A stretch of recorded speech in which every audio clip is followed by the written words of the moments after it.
Hal ini disampaikan Haris saat manajer meeting virtual yang dilakukan PT LIB bersama 24 tim peserta Liga 2 2020 Selasa 11 Agustus 2020. Haris mengatakan disiarkannya pertandingan ini secara live bukan untuk berpikiran negatif, tetapi untuk mengantisipasi adanya permainan dalam pertandingan. Hal ini dikarenakan tidak adanya degradasi dan pertandingan dipastikan dilakukan tanpa penonton. Tadi Bitcoin tadi kita sempat menyarankan juga soal pertandingan ini disiarkan live atau live streaming, live TV ya maksudnya. Tadi masih akan dibahas lagi sampai nanti ada manajer meeting yang kedua baru diambil kesimpulan. Kita harap ada minimal streaming karena ini pertandingan tanpa degradasi, tanpa penonton.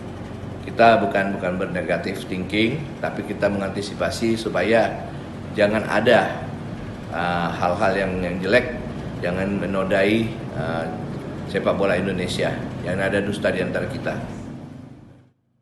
Haris juga menambahkan usulan ini masih ditampung dan akan kembali dibahas pada manajer meeting lanjutan nantinya. PT LIB sendiri akan memulai kompetisi pada tanggal 17 Oktober hingga 5 Desember 2020. Eza PM, Sriwijaya TV.